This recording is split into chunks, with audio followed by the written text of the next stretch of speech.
Welcome to the Dr. Felder on Line One podcast. I am your host and creator, Miranda Felder, also known as Dr. Felder. And today we have another special guest. I know you guys are sick of me saying that, but this is really a special guest. And I'm going to tell you why you're a special guest before you introduce yourself. You're a special guest because a lot of your story, although I was around, I didn't know a lot of the specifics. And I think for me, asking was something that I didn't want to do. So today, like I told you before, it's going to be really like girl chat for me. Like now I feel like I have a reason to ask all the things that I want to do. So I'm a big believer in not telling other people's story or introducing people. So I'm going to allow you to introduce yourself. You could tell us your name and why you're here. Like, what are you here to talk about? Go ahead. I am Chappy.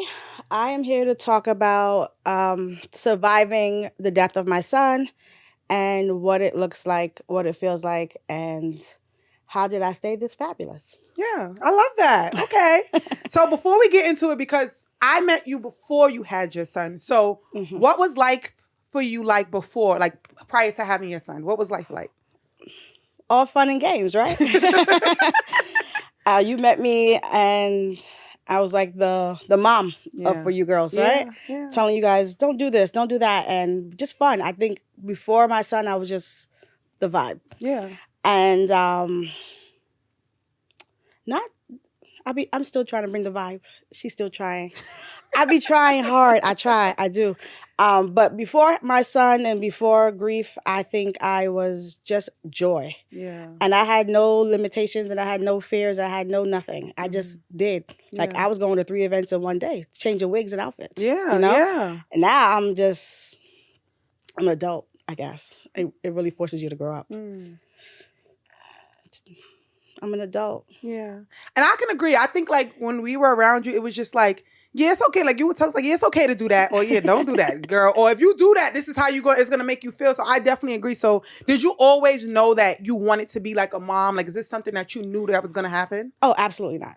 So I never, I wanted to be the fun aunt. Yeah. I wanted to be the aunt that goes on vacation and bring the stuff back to the kids. I'll take the kids for 1 hour, bring you back your children. I wanted to be in the streets. Right. I think, I don't know if you know, but I have PCOS. Okay. And they told me at 18 I couldn't have kids. So I never planned for kids. I was like, I'll be outside. Yeah. Outside needs me. And that's cold crazy because we had another woman on the show as well. And doctors are saying like, telling women this, like, oh, you have PCOS, you're never going to have kids. 18. And and then you turn around 5-10 years later and these women are having kids. Correct. So hearing that, it didn't make you feel anyway. I grew up in a house full of kids and people. My mother has 6 kids. You know how hard it is to share a house with 6 people? Oh, I knew I never wanted that. I knew I wanted to be outside. Like my middle name should have been outside.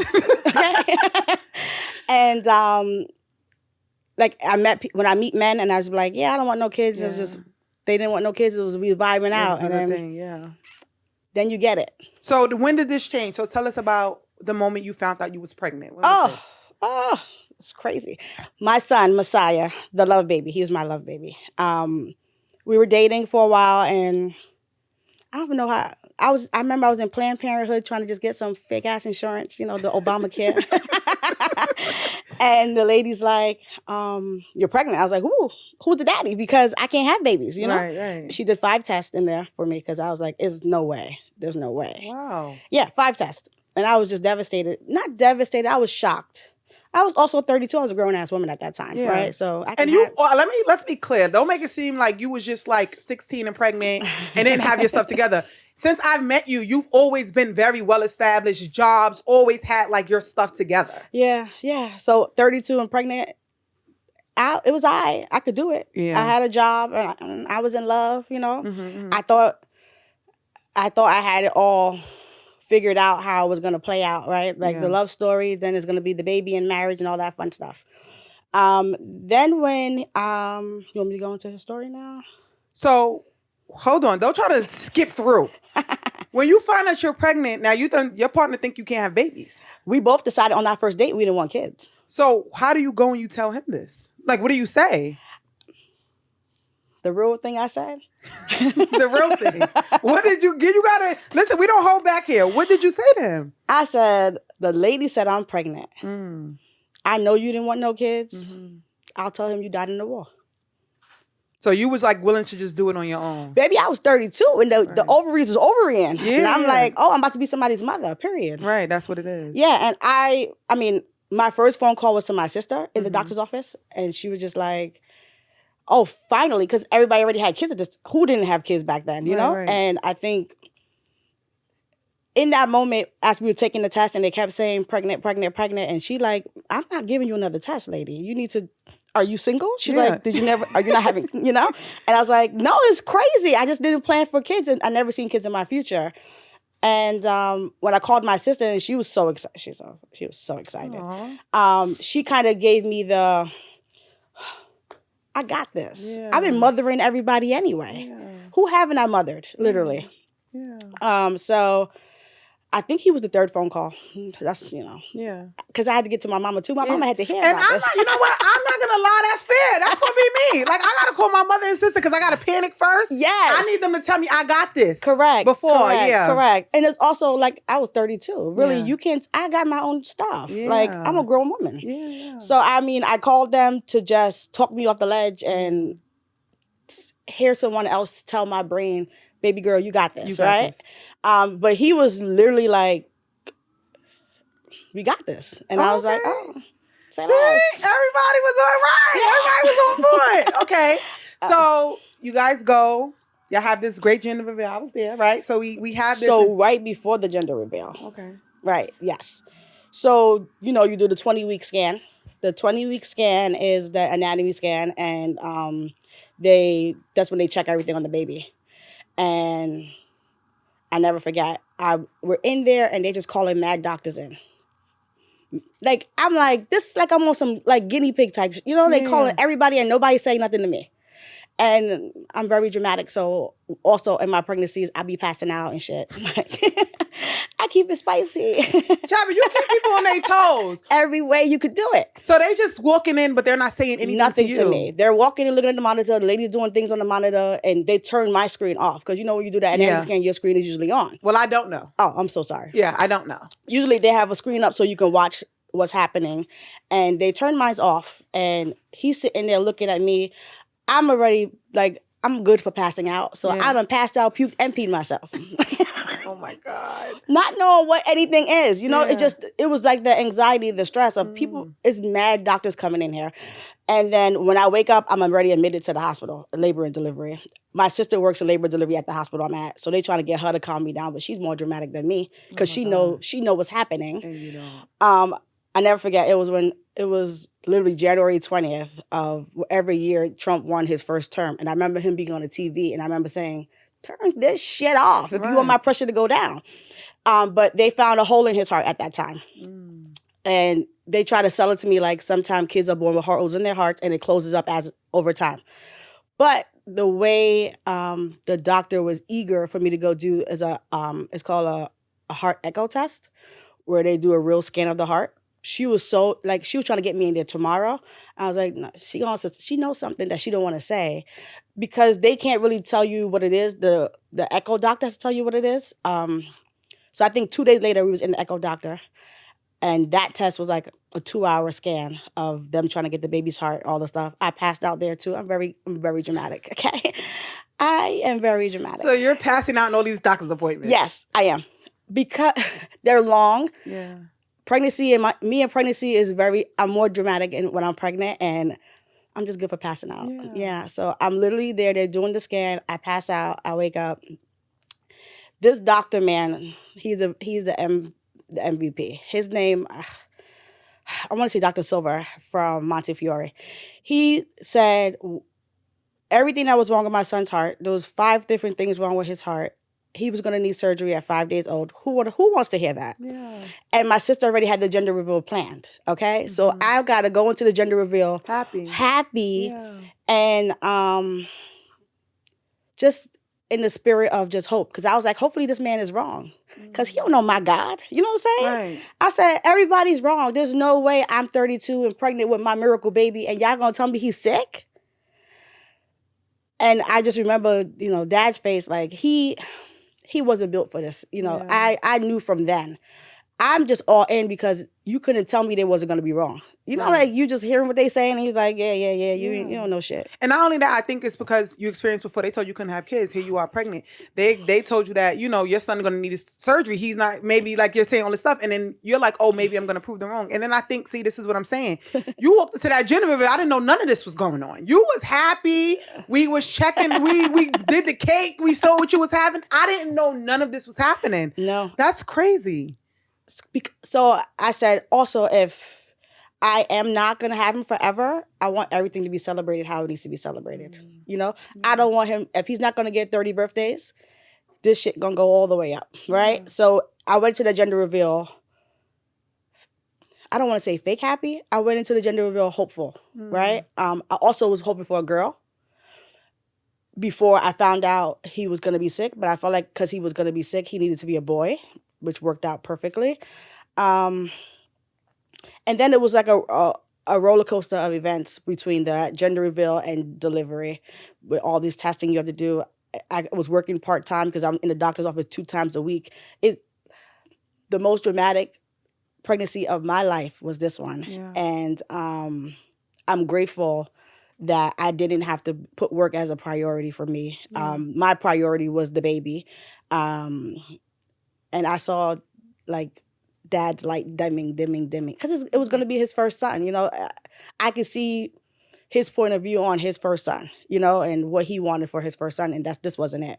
So what was the process? I know like between the gender reveal and then you giving actual birth, and then like the baby shower, because you did that too. What is happening between those moments? Like, are they checking the baby's heart? Are you hoping that they're wrong? Are they monitoring him? Hoping? They're checking the baby's heart.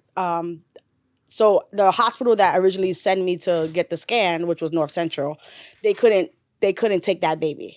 So they're like, we could deliver the baby, but we're going to fly him out. Absolutely not. We're a package deal. So I had to find a new hospital that could do both of us.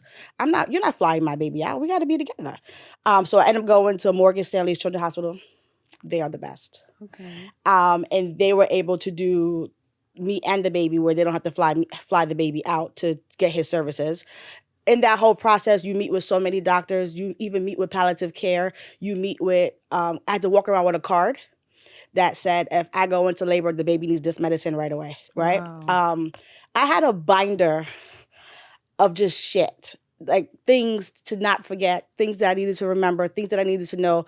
I walked around with his scans, all that, because I also lived in Westchester County and Morgan Stanley Hospital was in the city. Mm-hmm. And they just wanted anybody that seen me that to be prepared for what was in store for us. We're not even like into the story, but I got to say this because I did not know you was going.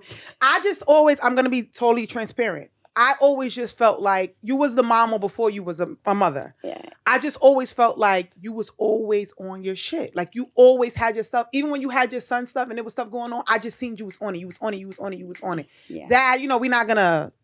I just feel like Dad, like you said, his light was dimmed. And I seen that from the time that I met him throughout my experience. Correct. Yeah. I've seen that. But I felt like with you, it was like you knew the terms. You knew what was happening. You knew your son needed this. And I'm like, how the hell does she know this? Is she studying this stuff? Yes. Like, you know what I mean? No, literally. Wow. I have notes in my phone literally on this is this and that. And even when we're in the hospital, I take notes every day. When they're doing rounds on the baby, we all rounding together. Like they tell you, I did my my first year of work because I did so much ICU, I could be a doctor. Wow. No, I believe that because you really knew a lot of stuff. Yeah. No. And is this, I don't know, and I don't know if people out there know, is this something that just happens? Is this like a genetic thing? It, for us, was a luck of the draw. Okay. We did so much genetic testing through the pregnancy, after the pregnancy, both of us, him, the baby, all that. Messiah did have a syndrome called DeGeorge syndrome. That causes this, but neither one of us was a carrier or anything. Okay. But also, he don't know one side of his family. You know what I'm saying? So we don't know what that came with.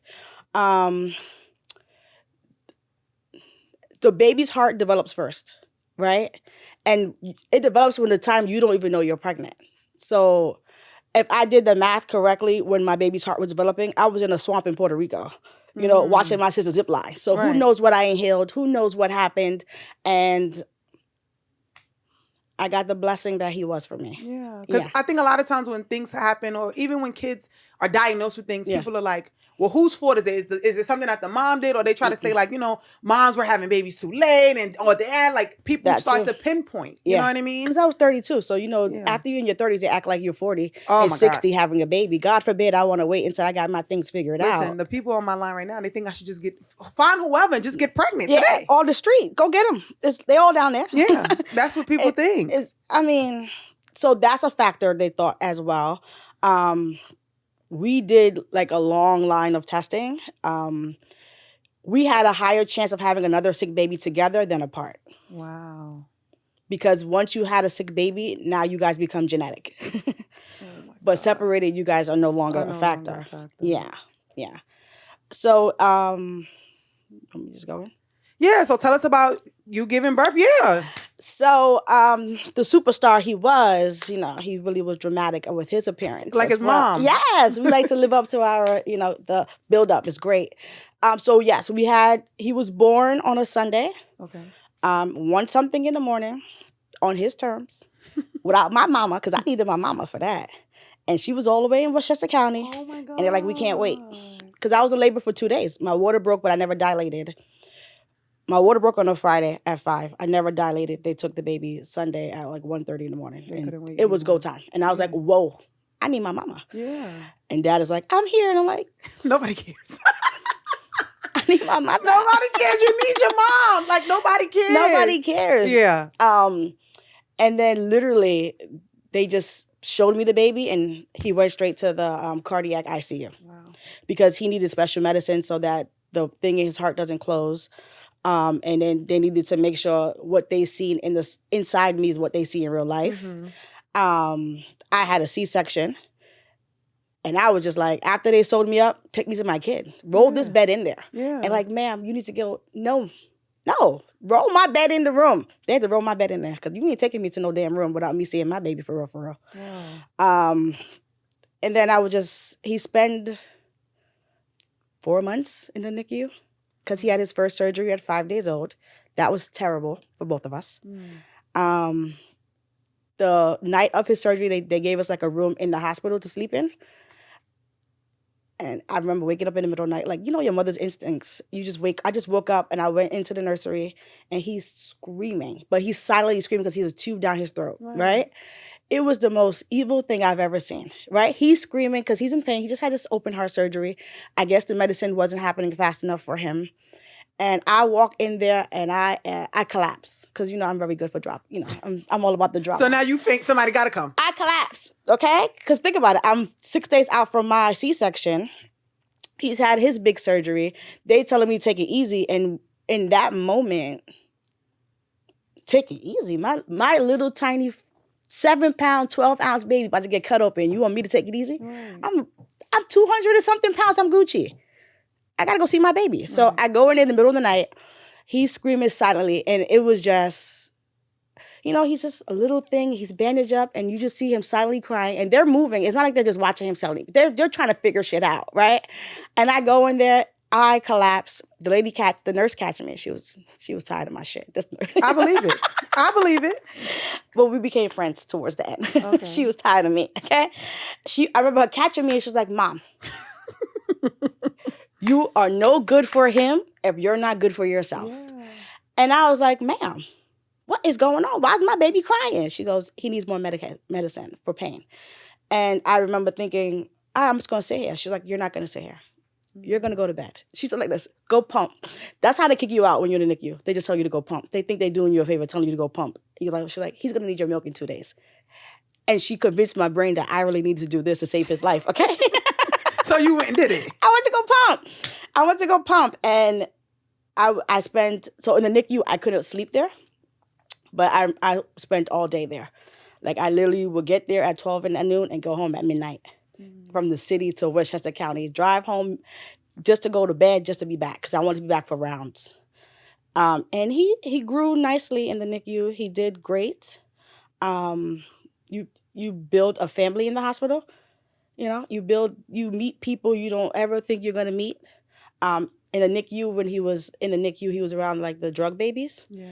So he just looked like a giant baby compared to them because he's a big baby. Yeah, he was a big baby because he was a big baby even for a heart baby because usually heart babies are small. Mm-hmm. So when you see him with the little drug babies, it's like he could eat these babies, you know? How did your life, like now you going from being outside and now you're a mother and your life is consumed with being in the hospital.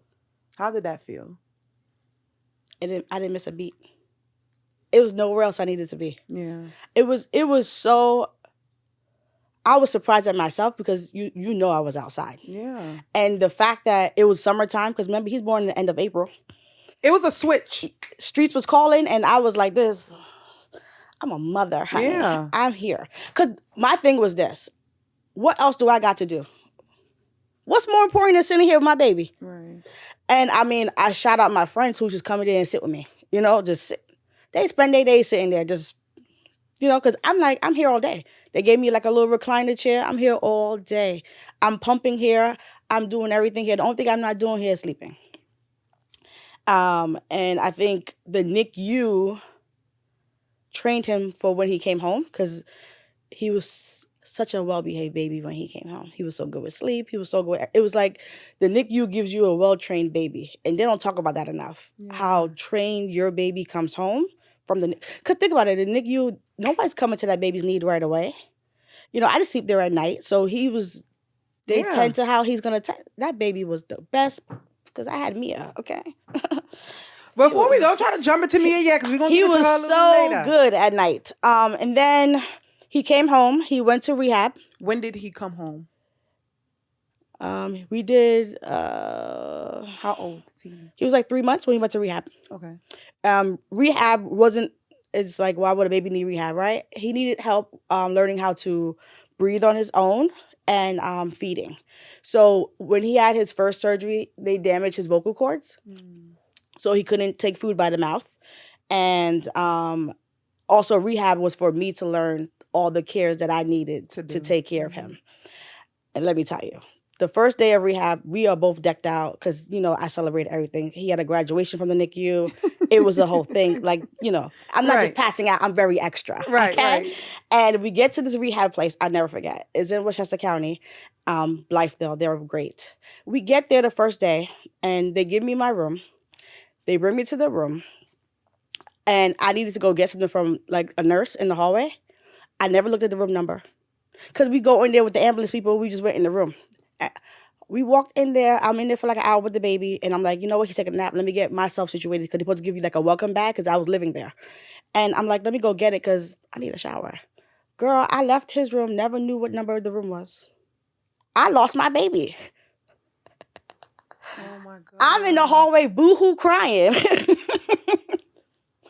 I was boo-hoo crying. Because all the rooms look alike, right? And you just go, I don't know which way I walked, you know, and I think I was also like, you know, I'm in autopilot. It was a big day. This is his first time out of the hospital, and we only was in the ambulance. There's a lot going on. We're both just decked out. So luckily, the lady's like, oh, I remember you guys, because when you came in, I had like a shawl on, and it was blowing in the wind. She's like, she remember that? So she's like, why? So she said to me, she's like, I remember that. And I was like, I don't know what my baby is. I'm not ready to be a mother. How can I lose my baby? Like, I am boo-hoo crying. I didn't pass out, but that was next. That was on its way. If she didn't find your room, that was coming. No, I go in that room. I never left that room again.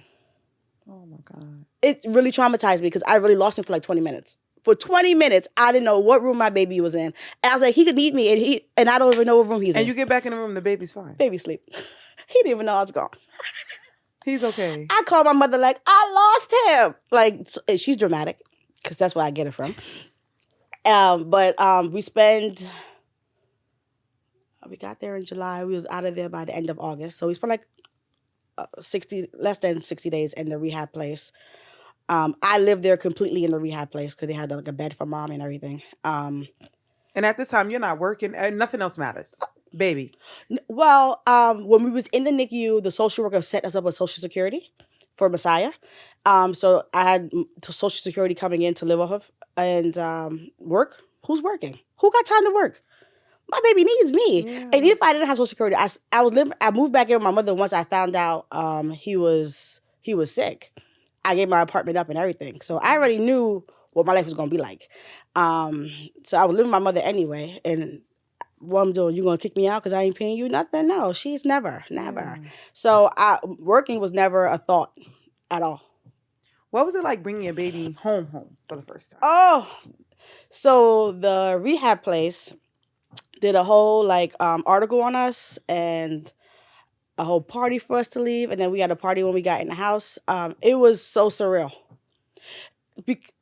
I've spent basically 4 months with doctors and nurses monitoring me with my baby, right? So yes, I'm in the mother's mode, but I'm being supervised at the same time, right? My son came with a book, right? I'm not doing this solo dolo. Right. The first night home, I remember I put him in the bed and he had he came home with the NG tube and he came home with oxygen. So there's 2 tubes on his face. That's annoying as hell. Okay? I remember putting him on the bed and he just looked like I belong here. And his face in that moment gave me the confidence that I had this. And I did.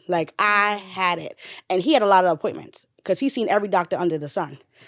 I mean, even at that time, they provided taxi cares for me to get to the doctor's office for him. Wow. Because that's how many appointments we had. It sounds like you had a lot of support when you found the right doctors and hospitals and stuff. It sounds like they gave you all of the resources. All the tools, everything. I did not lack nothing.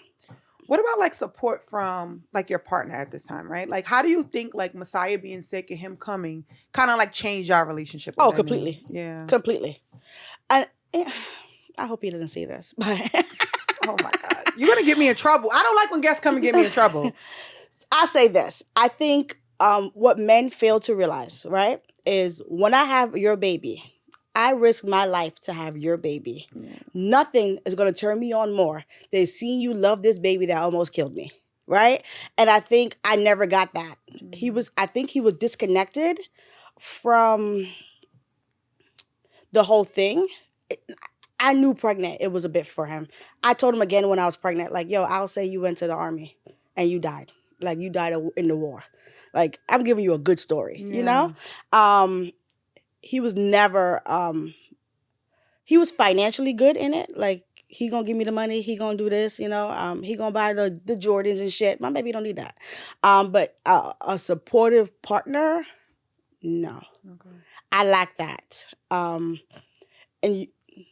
you don't realize how much you carry solo dolo in that and what it does to you while you're carrying all that, you know? Because even though he's home, he's going to all these appointments and he still has to go to rehab for swallow therapy because they want him to eat by his mouth. So it was never a dull moment, you know? And then I had therapies coming to the house. So he has PT and OT coming to the house. We living in a 1-bedroom. There's no real space for us, you know? And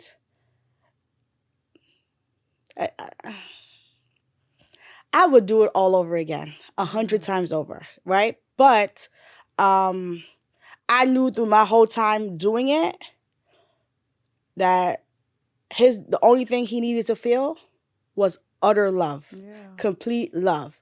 He was love, you know? And I know for a fact, when he left in love.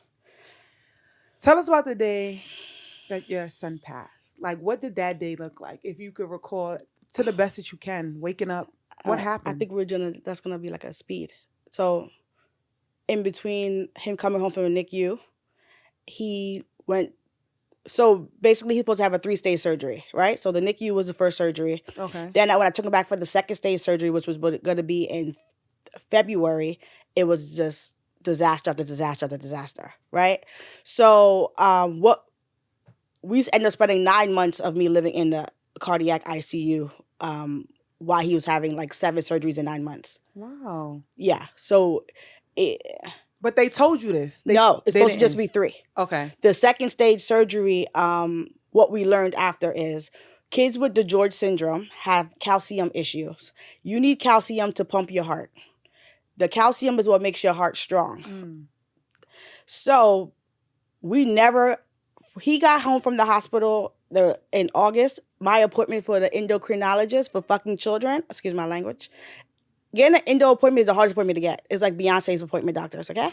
So my appointment was going to be until March. We went in February. So we never got his calcium levels checked to see if he was at the right calcium. And you can't just give a kid calcium without knowing if the levels are right. Yeah. So that second stage surgery, he's supposed to get a procedure called the Rastelli, which is basically them putting a patch over the hole in his heart to make the heart function normal. Because he doesn't have calcium, the patch cannot stick. So they leave the surgery thinking he's fine, and then later on that night, the patches come off.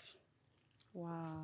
So he literally had surgery every day for a week, every other day for 1 week. And then they try to do a different procedure, which is like rerouting the heart. It's called a Glenn procedure. And then that procedure ended up putting him in heart block. That's like May. So we're in May now, right? May. And then once he's in heart block, he started developing aneurysms in his heart around June. I'm lying. He developed the aneurysm at his first birthday because they told me that the day before his birthday. And I had a whole party planned for him at the hospital. And I remember that shit rocked my world. So basically, he has aneurysm in his heart, which means like if he cries too loud, if somebody pushes him, if he falls, they will explode and he will die, basically, right?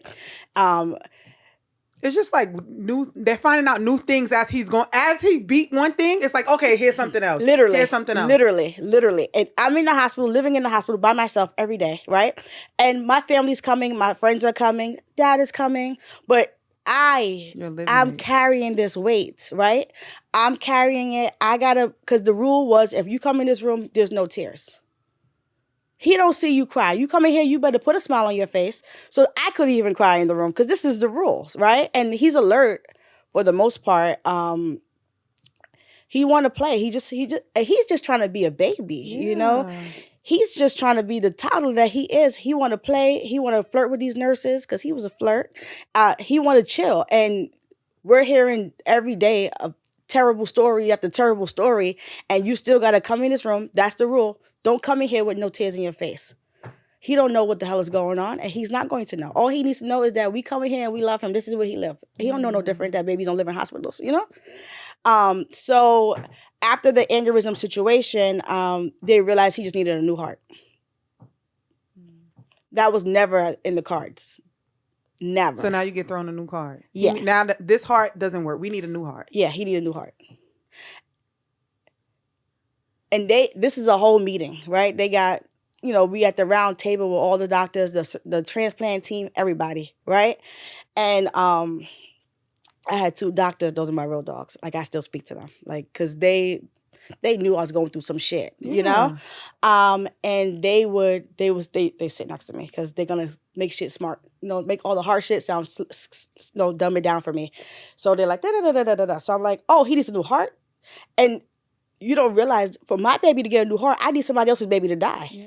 Oh. That shit rocked my world. Because it's like, how do I take a baby's heart from somebody else? And I'm not selfish. I want my baby to live, but I don't want nobody else's baby to die. I'm going through this. I know. Yeah, like, this is evil. And we wait 45 days for a heart. And the goal in the 45 days was to get him big and strong, right? And when I tell you we got this baby big and strong in the 45 days, he was a monster going into that surgery. Like, he literally did a wave down the hall as they rolled him into the surgery. Waved to the nurses because he was a flirt. Those were his girlfriends, all of them. And I remember the nurse that I messed with, because one of my heart mom friends, I never forget, she came to the hospital and washed my hair and combed my hair out because I was growing dreads, okay? And she's just like, let me just take care of you today. It was something so small that, like, even now when I think of it, it makes me warm because she didn't have to do that. Her baby, she has a heart baby too, you know? And the doctor said, just don't leave. The nurse, she was a nurse practitioner. She said, don't leave the building. Because he went in happy and they think it's going to be a smooth thing, but he done had 7 surgeries in 9 months. And he's a little baby. Let's keep that in mind. He's 17 months at this time when he's going in to get his heart transplant, you know? No, not 17 months. He was 15 months. So that day was terrible. They took that baby at 8 a.m. I didn't get that baby back until the next day at 3. Wow. They did extraordinary measures in that room. And they did that on the strength of they didn't want to come back up without that baby. Because the baby that they brought back to me was not my son. If I thought he was fucked up going in, like, he came out of that transplant. That's the first time I cried in the room. He came out of that transplant, and he was no longer the eye, because it was always his eyes. Like, he spoke to us with his eyes. He showed us love through his eyes. He didn't have words. He only said mama and dada, right? And he never spoke a word after that. He was never a fun playing kid. He never played again after that. They did extraordinary measures, and I know they did. And they spent 45 days trying to give me the miracle. Like, they were fucking trying.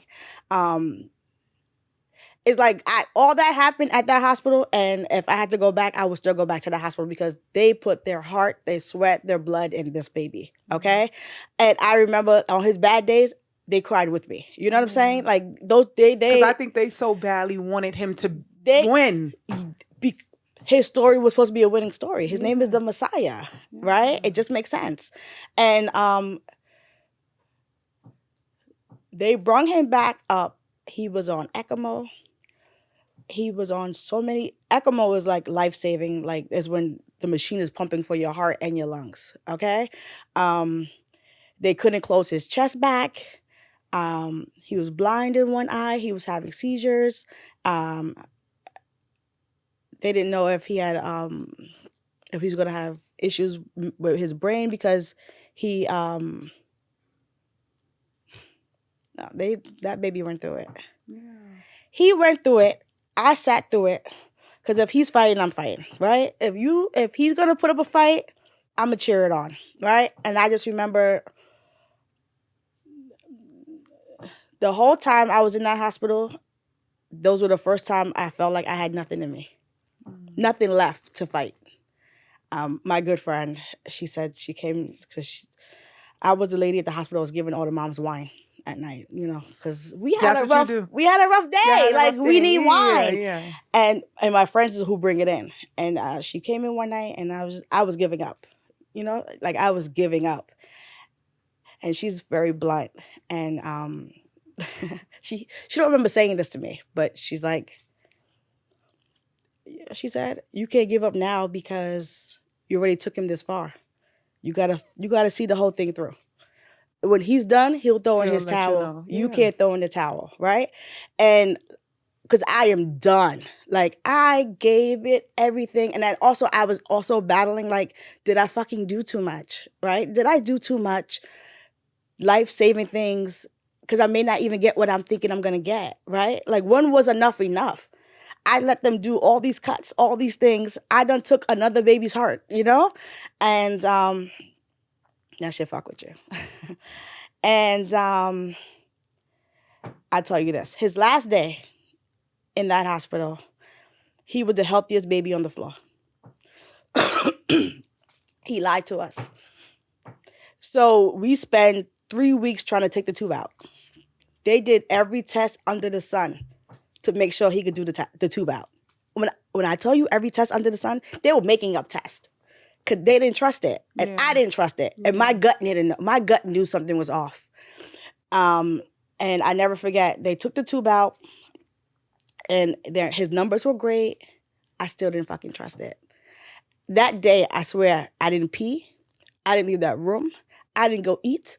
Because I needed to see, because I didn't trust this. I didn't believe this, because Messiah likes difficult things. And this was too simple. He likes to throw us a curveball. Like, even to this day, he's still throwing me curveballs, okay? So I sat there. I remember I sat there all day like, something's off. And he had a little toy in his hand.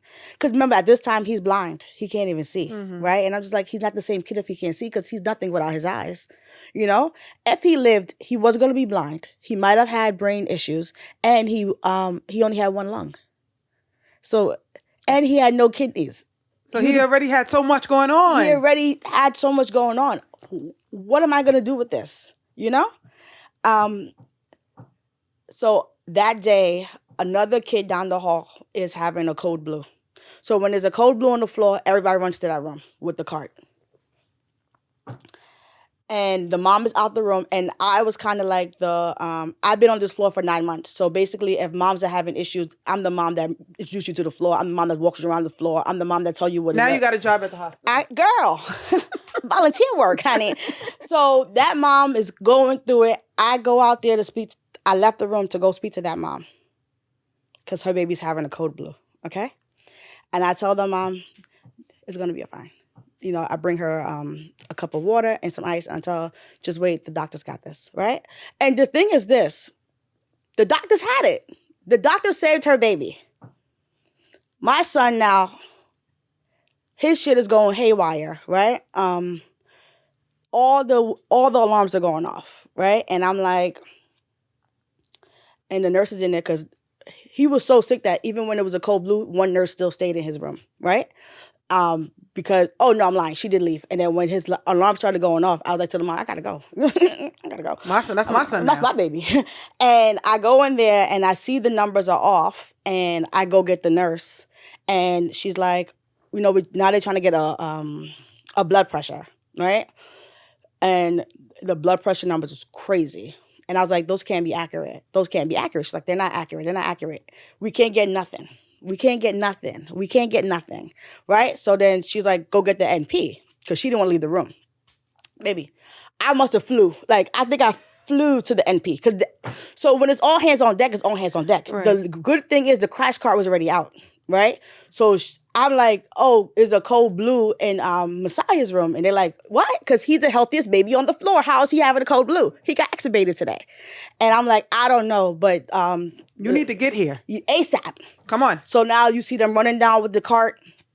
And the thing is, they can't crack his chest. They can't crack his chest because they can't close it. The chest is already open with the wound vac on top of it because they couldn't close it, right? They can't do nothing. We're at a standstill. So all they could do is CPR. He already had ECMO, right? And he already got blood clots where the ECMO was. They can't do shit. And I'm outside that room. They are in there. And I look at the nurse. She crying. But she doing CPR. And they like, I call my family like, hey, you know, just come to the hospital. Because I knew shit was going wrong. And they're doing the CPR. And they doing heavy fucking duty CPR. Like, I'm like, that's a baby. Like, the CPR they doing, they really trying to save his life, right? Yeah. And I'm just sitting there like, this is how my story's ending tonight. And they don't stop CPR until you tell them to stop. So they swapping out because they only could do it for a certain amount of time. They swapping out. And these are my nurses. This is my team. Like, we jamming at night with the Pandora. Okay, these are my girls. And she looked at me and she goes, "We won't stop unless you want us to. We'll keep doing this." And I was just looking. He looked so peaceful. I think I need a tissue. It's all right. It's okay. It's okay. So he looked, when I got to the bed and she's doing the CPR, because she's the little one, so she's standing on the stool, she's doing the CPR, and that was his girlfriend. And she's crying while she's doing the CPR. And I look at his face, and the first time in 50 days, he looked peaceful. Yeah. I just told her to stop. And she didn't stop. Like, they had to pull her off of him. Mm. And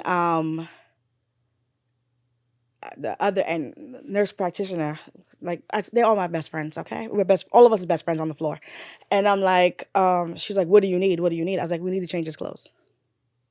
My family's coming. We're going to put an outfit on him. She's like, you want everything off him? I was like, yeah, take all the tubes off. Take everything else, just put an outfit on. By the time my family came, he was dolled up and cute. And I didn't, because I'm not going to tell you that he's dead on the phone. Yeah. Just come down. We're having a bad day, And they rushed down. My sister, she collapsed in the hallway. because she realized there was no tubes. There's no machine. She collapsed in the hallway. I'm like, you got to get up. You making a scene on the floor. But here you are being strong for everyone else. You're the mom. Girl, and I did this. That's what I did. I did that. And I did it so fucking businessy. It was so businessy. Because crying is a weakness. And I'm allowed to cry. I'm just now realizing my son will be 8, right? I never fell apart when I was supposed to. Because I was on some like dress him, make him cute, let the family come. Everybody came. We in there crying. Chappy, and I don't think I even seen you cry. At the fucking funeral, you was giving hugs. You was giving me hugs at the funeral. I was in like autopilot. And I was trying to be everything for everybody else. So when did you be what you needed for yourself? Never. Still to today. I thought at that time, right, I was managing it because I manage everything. You know, I'm a bossy bitch. I manage shit. Yeah. This is what I do. And I managed the death, right? I did all the things right. I did everything how it was supposed to be. Like, he died on a Tuesday. I was in therapy on Thursday, right? Because I didn't want to lose myself, right? I wanted to survive it. And I knew we're not supposed to survive it. You know what I'm saying? It's not natural to bury your kid at all. And I remember the first therapy session, she's like, what do you want from this? And I said, I want me back. I want to survive this. I don't want to be the sad girl forever. I'm going to always be the girl who everybody knows whose son dies. But I want to be more than that too. Yeah. So yeah, I decompartmentalized it. I think I was very busy with it. I did not handle the death. I'm not even going to say that. Let me scratch that. We have a perception, right? People expect people in grief to just be falling apart and being a fucking mess, and every day is a mess, right? I had my moments where I fell apart, but I think what saved me really is after he died, I told myself I say yes to everything. Because I was social butterfly, right? And the first 30 days, I was a bum. I was drinking. I had liquor in my cereal, baby, okay? I was drinking. Oh, you got a drink? Okay, bring it, right? And then one day I was drinking and like I was, you just take the sip and we call eye contact, one of his pictures. And it was like he gave me like, bitch, what you doing? Yeah. Like Mom, be for real. Yeah. And after that, I said, if I'm left behind, it's not for this. It's for something else. I'm still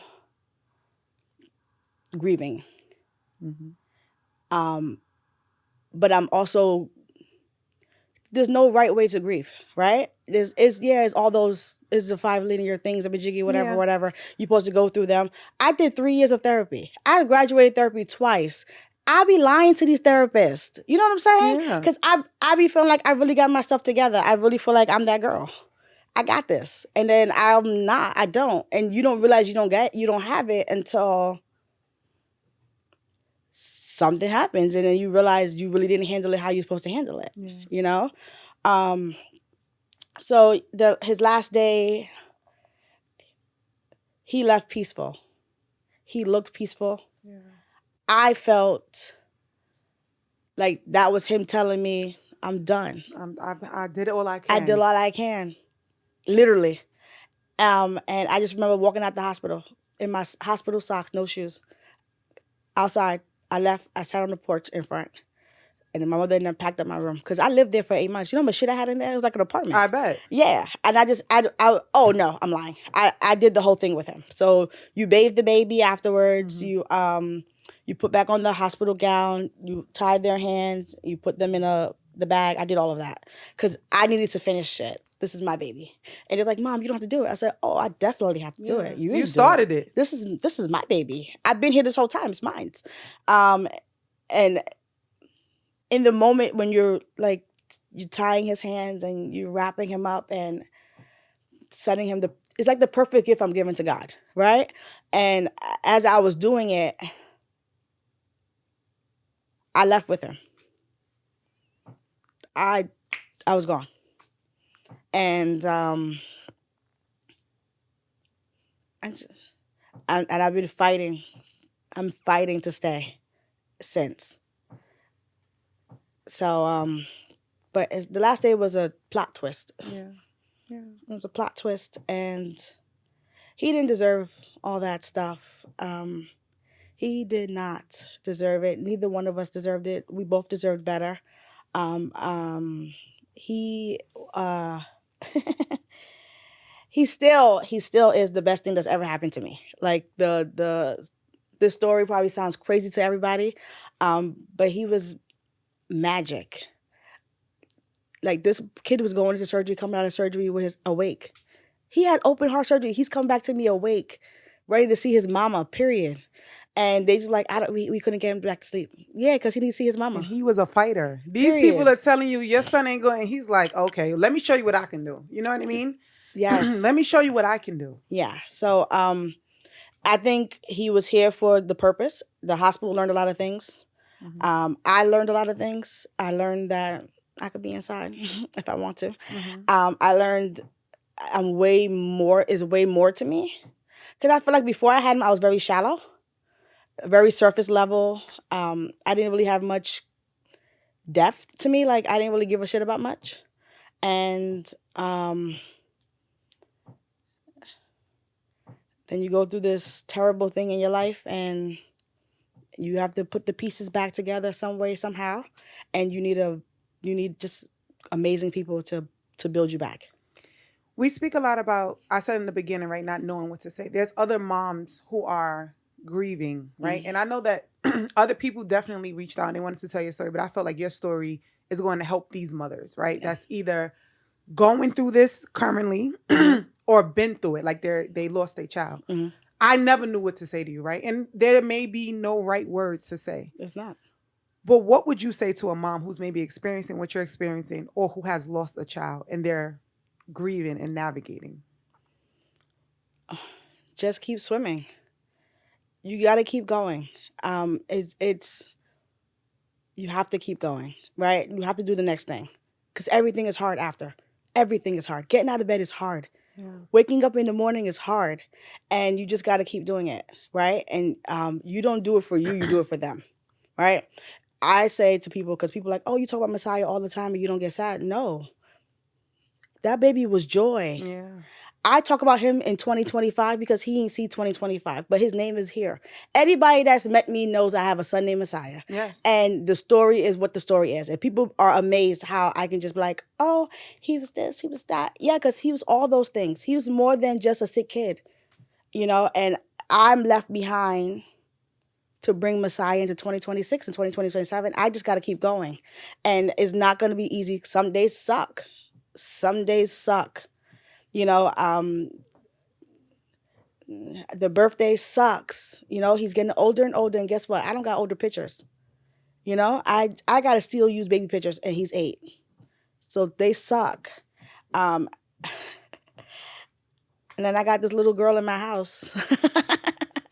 So for those that don't know, Chappy decided to have another kid. And I think that, like, we might have to have you on again, because I know that's going to be a whole nother thing, because you got you, right? You got you now. Mia is, even when you complain about her on social media, I'm let you know, I don't feel bad for you, because she's you.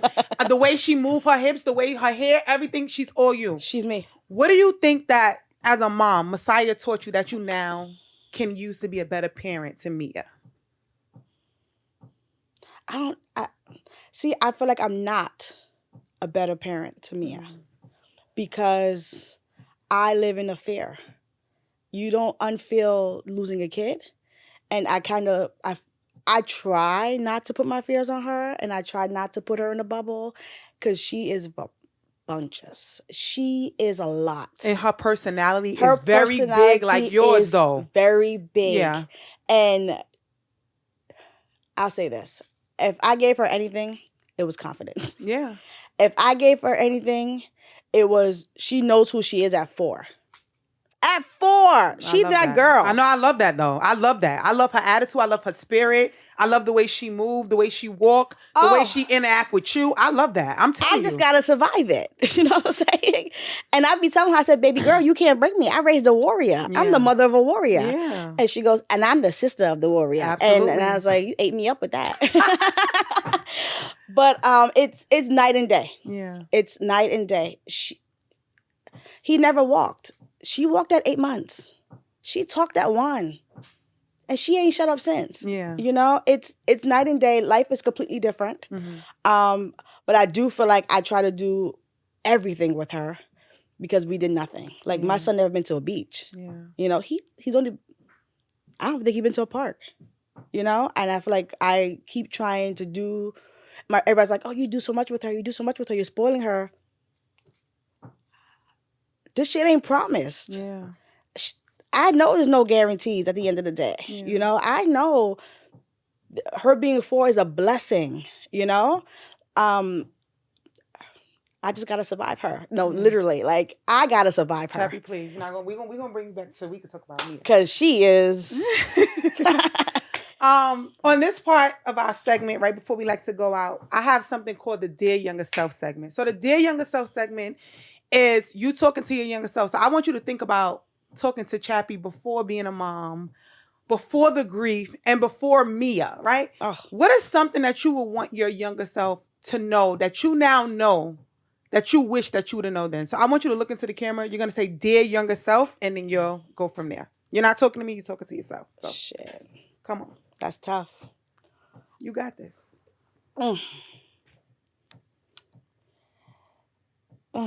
Dear Younger Self, you could be every and anything you want to be. The sky's not the limit. You are the limit. And you can do whatever you really want to do. I think I didn't do enough before all this. And now I'm just kind of trapped, I feel. So I think if I could tell my younger self to do it, do all the things you thought you had time to do. Because we think we have time to do it. And you don't know who you're going to be in 10 years. And what life is going to be like for you in 10 years. So do everything. Show up how you want to show up. Be unapologetic. Make a mess. Be loud. Have fun. Have fun. Because you don't know how hard you'll be fighting for fun later on. I'm fighting for my life for fun right now.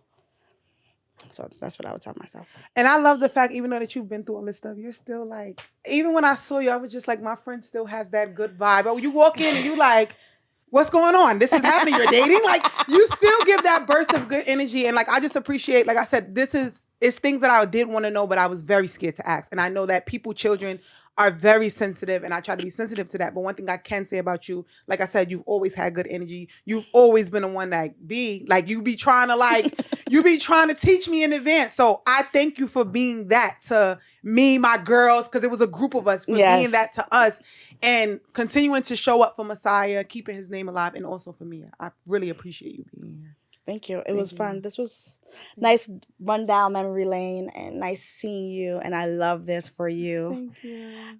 I mean, the little girl that was smacking chicks back in the days. I'm better. I know. So much better now. I know. And I said, don't smack them because you want to be somebody. And they're not. And now look at me. I'm somebody. Yes.